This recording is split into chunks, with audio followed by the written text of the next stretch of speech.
আসসালামু আলাইকুম। Quantum science সলিউশনের পক্ষ থেকে সবাইকে স্বাগতম। তো আজকে তোমাদের একটা ক্লাস নিয়ে উপস্থিত হলাম, যে হচ্ছে রাইট ফর্ম অফ ভার্ব, অর্থাৎ এইচএসসি। আমি সচরাচর ইংলিশ ক্লাস নেই না, আমি ইংলিশ ক্লাস করাই না, আমি আইসিটি ও রসায়ন ক্লাস নিয়ে থাকি। এই জন্য আমি ইংলিশ করাই না। তো আজকে একটু ইংলিশ করানোর কেন জানি একটু ইচ্ছা জাগলো। তো তাই একটা সহজ একটা বিষয় হচ্ছে রাইট ফর্ম ভার্ব, যে বিষয়টা নিয়ে আমরা সবাই ভুল করে থাকি, অর্থাৎ এটাকে আমরা কঠিন মনে করি। আচ্ছা, এই জন্য আমি আজকে তোমাদের ইচ্ছা নাই তার সত্ত্বেও একটা ক্লাস নিচ্ছি। তো দেখো, এখানে রাইট ফর্ম অফ ভার্ব অর্থাৎ হচ্ছে ভার্বের অর্থাৎ ক্রিয়ার সঠিক গঠন, এটাই তো হচ্ছে রাইট ফর্ম ভার্বের মূল কথা, তাই না? তো এখানে আমাদের যে বিষয়গুলো নিয়ে তোমাদের ভাবতে হয়, দেখতে হবে যে আমাদের যে প্যাসেজটা আছে বা তোমাদের যেটা প্যাসেজ দেওয়া থাকে এটা আসলে কিসের উপর ডিপেন্ড করতেছে। তো এখন দেখো, আমাদের তো সম্পর্কটা তিন রকমের হয়, তাই না? যে প্রেজেন্ট, পাস্ট, ফিউচার, অর্থাৎ বর্তমানকাল একটা, অতীতকাল একটা, ভবিষ্যৎকাল একটা। যেমন আমি কাজটি করি, আমি কাজটি করেছিলাম, আমি কাজটি করব। আমি কাজটি করি বর্তমানে, আমি এখনও করতেছি। আমি কাজটি করলাম, তার মানে আমি করে আসছি, ওটা আমার হয়ে গেছে অতীত। আর আমি কাজটি করব, এই যে তিনটি ঘটনা, তাই না? এর এর মধ্যে তো আর কোনো নাই। আর হচ্ছে তোমাদের রাইট ফর্ম ভার্ব যে বিষয়গুলো নিয়ে তোমাদের মাথা খাটাতে হয়, যে এখানে বক্তা, তোমাদের ম্যাক্সিমাম বাক্যগুলো থাকবে প্যাসিভে। তোমরা যদি এখন প্যাসিভ বাক্য না চিনো তাহলে একটু তোমাদের সমস্যা হবে। তো প্যাসিভ বাক্য আমরা কিভাবে চিনব? যে বক্তা যদি নিজে কাজ না করে, তাই না, অন্যকে দ্বারা করায়। বক্তা নিজে করে না, অন্যকে দিয়ে যদি করাই না হয়, সেই কাজটাই হচ্ছে কি প্যাসিভে থাকে, তাই তো? এটাই তো মূল কথা।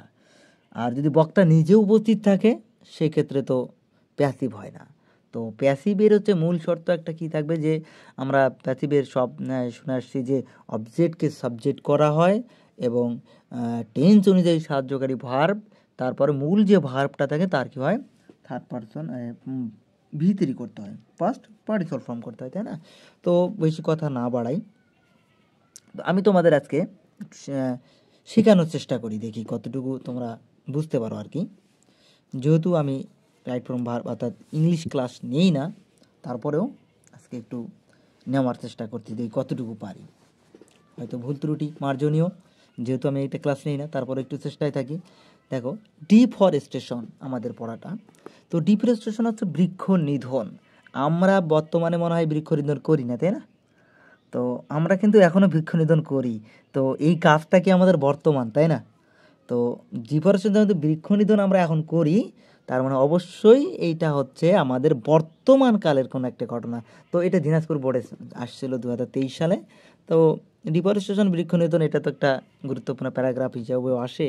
তো এটা একটু দেখি যে ডিফরেস্টেশন, এই যে মেইন অর্থ দাঁড়াচ্ছে বৃক্ষ নিধন।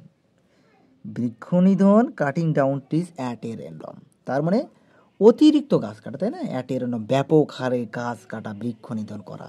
তাহলে ডিফরেস্টেশন অর্থটা করছে, যে অর্থটা কি? তাহলে এখানে দেখো, এই ডিফরেস্টেশন হচ্ছে কি থার্ড পারসন সিঙ্গুলার নম্বর।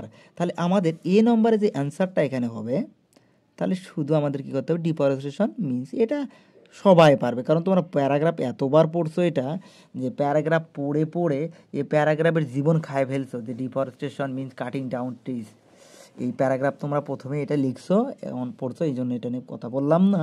তো এখন দ্বিতীয়তে আসে, দেখো, it cause, it dash cause mainly a group of dishonest people.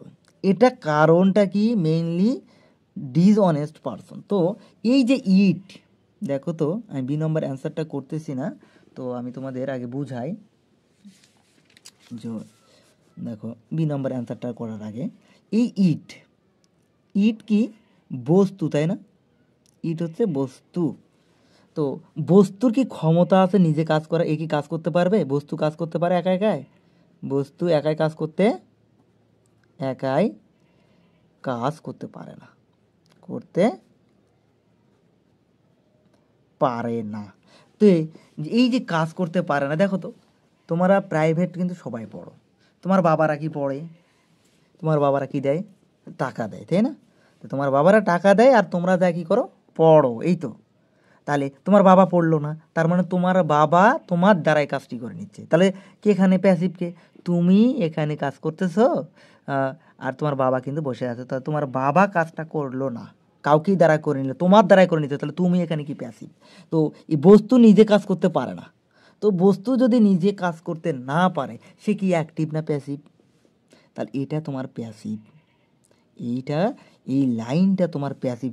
আমরা জানি কি যে সাবজেক্টকে অবজেক্ট করে টেন্স অনুযায়ী সাহায্যকারী মূল ভার্বের ভি3 প্লাস অতিরিক্ত অবজেক্ট বাই প্লাস সাবজেক্টকে অবজেক্ট, এই যে বাই থাকলেই আমরা বুঝি প্যাসিভ, আর বাই না থাকলে প্যাসিভ নয়, এই তো, তাই না? তো এখানে দেখো ইট আছে, ইট হচ্ছে কি? বস্তু। তো ইট কজেস, এটার কারণ, তার মানে কার কারণ? এই যে বৃক্ষ নিধনের কারণ। তাহলে বৃক্ষটা এখানে আছে, যে কে কাটতেছে, এটার কারণটা কি? আমরা। তাহলে আমরা তো নাই এখানে। তাহলে ইটটাই হচ্ছে এখানে ধরে নিতে হবে কি? ইট হচ্ছে বস্তুবাচক। অর্থাৎ তোমরা অত মানে তো তোমরা জানো না, কারণ এখনকার আমরা লেখাপড়া যে ম্যাক্সিমাম স্টুডেন্টরা করি, তো বেশিরভাগ এখন আমরা ফোন চালাই, আমরা কিভাবে মানে জানবো যে কোনটার মানে কি? অর্থাৎ আমাদের লেখাপড়ার বিষয়টা হয়েছে কি যে আমরা 100% স্টুডেন্ট থাকলে, 100টা স্টুডেন্ট থাকলে লেখাপড়া করি মাত্র 20%, বাকি 80% স্টুডেন্ট লেখাপড়া করি না, তাই না? এইটাই এখন এইরকম অবস্থা, সবারই এখন এই অবস্থা।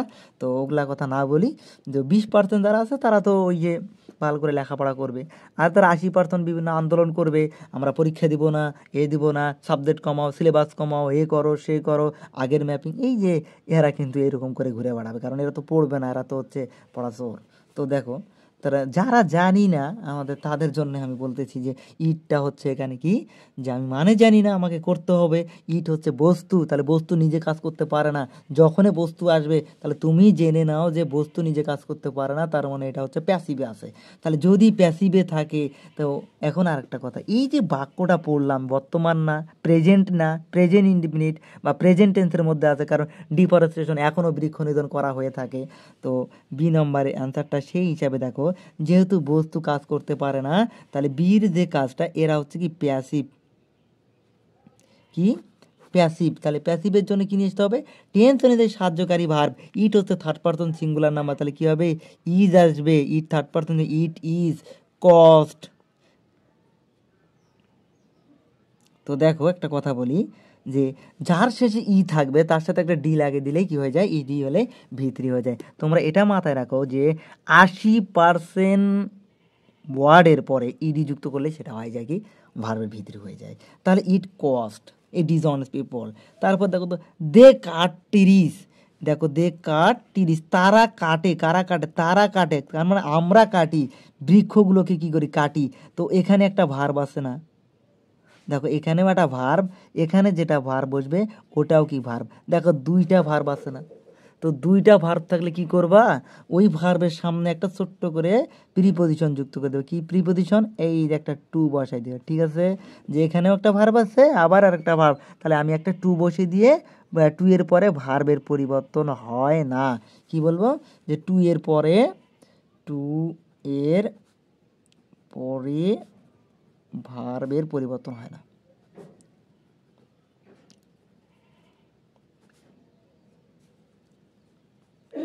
হয় না, তাহলে টু এর পরে কোনো ভার্ব পরিবর্তন করা যাবে না, ঠিক আছে? তারপর দেখো এখানে আরেকটা বলছে যে অর্ডিনারি পিপল অলসো, এবার এখানে জনগণ, also use trees as fuel and furniture. Ordinary, ordinary কারা বলো তো? সাধারণ যারা মানুষ, সাধারণ মানুষগুলো কি করে? People also use. তো এখানে দেখো তো বাক্যটা প্রেজেন্ট, বক্তারা কি নিজেরা উপস্থিত আসে নাই, যে জনগণ এখানে আসে না? তো জনগণ যদি থেকেই থাকে, তাহলে কি আমরা কি করব? এখানে যে কোনো রকম পরিবর্তন করতে হবে। এখানে দেখো প্রেজেন্ট টেন্স আছে, তাই না? যে বর্তমান কাজগুলো তো এরা করছে, অর্ডিনারি পিপল যেটা সাধারণ জনগণ, অলসো, আর ইউজ পিপল মানে জনগণ, একজন না একাধিক, তাহলে এখানে একাধিক, তাহলে এখানে শুধু কি হবে? আমাদের ইউজই হবে। হ্যাঁ, যে এখানে তো কিচ্ছু নেই, এখানে যে পিপল জনগণ উপস্থিত, যদি জনগণ না থাকতো তাহলে আমরা কি করতাম, ইজ ইউজ করতাম। ঠিক আছে, তো পরেরটা দেখো, because of.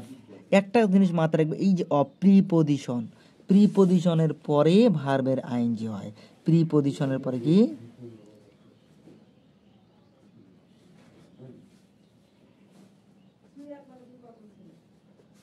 V plus ING কি হয়, প্রিপোজিশনের পরে ভার্বের ভি প্লাস আইএনজি হয়। তো এই যে অফ প্রিপোজিশন, তাহলে এখানে কি আছে, কাট আছে প্রিপোজিশনের পরে, তাহলে আমাদের আইএনজি হয়। তাহলে ই নম্বরটা কি হবে আমাদের, কাট, কাটিং হবে, কাটিং। তারপর দেখো, because of cutting more and more trees we are going, we are going, এই যে গোয়িং, গো কি ভার্ব, এখানে একটা ভার্ব, আবার বাকি কি হচ্ছে ভার্ব বসছে, পাশাপাশি ভার্ব, এখানে একটা ভার্ব, এই যেখানে একটা ভার্ব, আবার গ্যাপেও ভার্ব। সেটা কি বললাম, যদি ভার্ব যদি পাশাপাশি থাকে তাহলে একটা কি বসে দিব, দুইটা ভার্ব, একটার সামনে টু দিয়ে দিব, টু ফেস। তারপর দেখো তো এটা কি হয়, দেখো a great danger in the coming future. তাহলে আমরা যদি গাছগুলো অধিকাংশ কাটি তাহলে আমরা কি হচ্ছে, ভবিষ্যতে একটা মারাত্মক হুমকির বা মারাত্মক খারাপ অবস্থার দিকে ধাবিত হব। তারপর দেখো উই, এখানে কি আছে, উই আছে, আমাদের বাক্যটা প্রেজেন্ট, তাই না? তো উই যেহেতু আছে, তো উই এর পরে যদি বক্তা এখানে নিজস্ব উপস্থিত আছে তাহলে কি হবে, এই নো আছে, নোই হবে, যেহেতু প্রেজেন্ট তাহলে নো, উই আছে, শুধু যা আছে তাই বুঝবে, কারণ বক্তা উপস্থিত, উই বক্তা এখানে আছে, তো আমরা পরিবর্তন করব না। তারপর দেখো that oxygen supply, oxygen supply by trees. তাহলে অক্সিজেন কি নিজে নিজে সাপ্লাই হতে পারে, কে সাপ্লাই করে, বৃক্ষ সাপ্লাই করে, গাছ সাপ্লাই করে। তো অক্সিজেন যেখানে আছে তো আমাদের কি করতে হবে, তাহলে অক্সিজেন সাপ্লাই করতে পারে না, অর্থাৎ নিজে করতে পারে না, কে করে, বৃক্ষ করে। তাহলে বৃক্ষ আছে যে দ্য ট্রিজ সাপ্লাই আছে, তাই যদি এখানে ট্রিজ থাকতো তাহলে আমরা কি বলতাম, হ্যাঁ বৃক্ষ তো নিজে অক্সিজেন সাপ্লাই করে, তাই না? তো যেহেতু অক্সিজেন, অক্সিজেন তো নিজে নিজে সাপ্লাই হতে পারবে না, তাহলে দেখো তো এই বাক্যটা এখানে আমাদের কি প্যাসিভ, তাহলে কি দিতে হবে, তাহলে ইজ সাপ্লাইড হবে না, দেখো তো, তাহলে তাহলে আমরা কি দিব, ইজ সাপ্লাইড, ইজ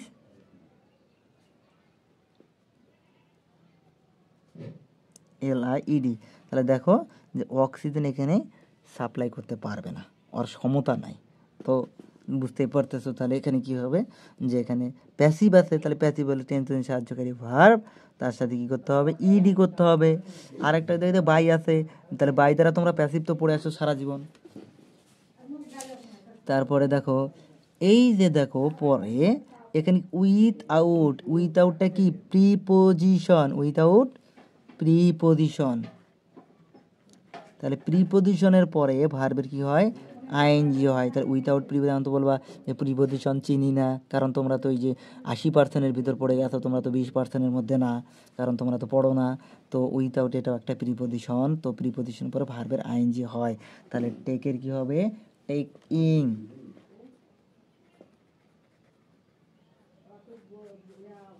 তারপরে দেখি টেকিং, তাহলে ইফ ট্রিজ, দেখো ইফ ট্রিজ, আমরা কি করি, ইফটা কন্ডিশনাল বাক্য, দেখো ইফযুক্ত বাক্য, if trees cut down this way the amount of carbon dioxide. তাহলে দেখো এটা হচ্ছে কি ইফযুক্ত একটা কন্ডিশনাল বাক্য, তখন কন্ডিশনাল বাক্য চিনো না তাহলে তো সমস্যা হবে। তো ইফযুক্ত বাক্যগুলোকে কন্ডিশনাল বাক্য বলা হয়। কন্ডিশনাল বাক্য যদি প্রেজেন্ট ইনডিফিনিট হয় তারপরেরটা হয় কি ফিউচার ইনডিফিনিট। তো দেখো বলা হচ্ছে কি ইফ ট্রিজ, ট্রি না ট্রিজ একাধিক, ইফ ট্রিজ, আর কি করা হয়, যদি গাছপালা কি করা হয়, কাটা হয়, তাই না, ইফ ট্রিজ আর কাট, তো এটা কি হবে, প্যাসিভে করে দিতে হবে, তাই না? তো ওই এবার এইরকম মনে করো না, আর কাটিং এরকম দিও না, তাহলে হবে না। তাহলে ইফ ট্রিজ, তাহলে বৃক্ষ, তাহলে আমাদের প্রেজেন্ট ইনডিফিনিট যেহেতু, তো আমরা এটাকে আমাদের কি করতে হবে, প্যাসিভ করে দিতে হবে। হ্যাঁ, ট্রিজ কাট কেন, দেখো যে এই যে ট্রিজ কাট, বৃক্ষ কাটতে পারবে। এখন তোমরা যদি মনে করো যে না বৃক্ষ কাটবে, তাহলে ট্রিজ আর কাটিং দিবা, বৃক্ষ গাছ কাটতে পারে। যদি গাছরা কাটতে পারে, তাহলে তো গাছ তো কাটবে না, কাটবে? তাহলে ট্রি তো গাছ কাটার সম্ভাবনা নাই।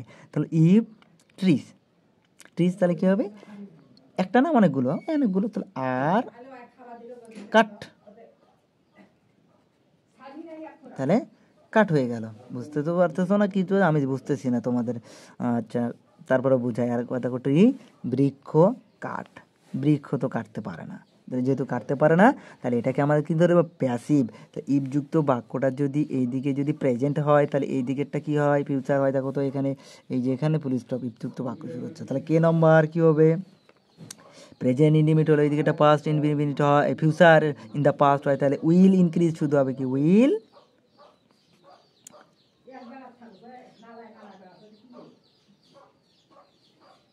Will increase. তারপরে দেখি কি হচ্ছে, অ্যাজ এ রেজাল্ট, যার ফলে, দ্য হিট রেইজ, তার মানে কি হচ্ছে, যার ফলে বৃদ্ধি পাবে। কি বৃদ্ধি পাবে, তাপমাত্রা বৃদ্ধি পাবে। দ্য হিট, হিট তাপমাত্রা বৃদ্ধি পায় না, তাপমাত্রা, তুমি তাপ দিচ্ছ, তাপ তো বৃদ্ধি পাচ্ছে, তাহলে কি হবে, উইল রেইজ,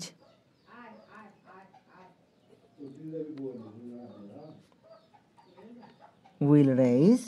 তারপর দেখো ইট, ইট কল, এটা বলে, ইটের কি ক্ষমতা আছে, এখানে বস্তু আছে, ব্যক্তি আছে, তাহলে যেহেতু ব্যক্তি নাই, তাহলে এটাও কি প্যাসিভ না অ্যাক্টিভ, মানে এটাও প্যাসিভ। তাহলে কি দিব, ইজ কল্ড, ইজ, দেখো কত সুযোগ তোমাদের নিয়ম পড়ে, তোমরা এই যে নিয়ম পড়তে থাকো, টেন্সে এই সাবজেক্ট থার্ড পারসন সিঙ্গুলার ভার্বের সাথে এস বা ইএস হয়, এটা সেটা থাকলে, অফেন, ইয়েস্টারডে, হ্যান ত্যান, এগুলা থাকলে এই পাস্ট ইমপারফেক্ট টেন্স হয়, এসে এত কিছু পড়ার দরকার আছে। দেখো তো তোমাদের, তোমরা যদি ধরে ধরে পড়ো, তাহলে কী হবে, দেখো এই যে এনজয়, দেখো এনজয় আছে, এখানে গ্যাপ আছে, তো কী দিবা এখানে, কিছুই দিবা না, কিচ্ছু দিতে হবে না, টু দাও তো, টু এনজয়, কি জন্য, গ্যাপের সামনে ভার, কি করবো ওখানে, সাবজেক্ট নাই, কিচ্ছু নাই, টু এনজয়, ব্যাস। কি কঠিন মনে তো হচ্ছে না, কঠিন। আমি কিন্তু তোমাদের বারবার করছি যে আমি ইংলিশ ক্লাস নিই না, আমি ইংলিশ ক্লাস নিই না, তারপরেও আজকে একটু মন চাইলো বিদায়, দেখি আজকে রাইট ফর্ম ভার্ব কয়েকটা করে দিই, তোমাদের কেমন লাগে তোরা, ইনশাআল্লাহ।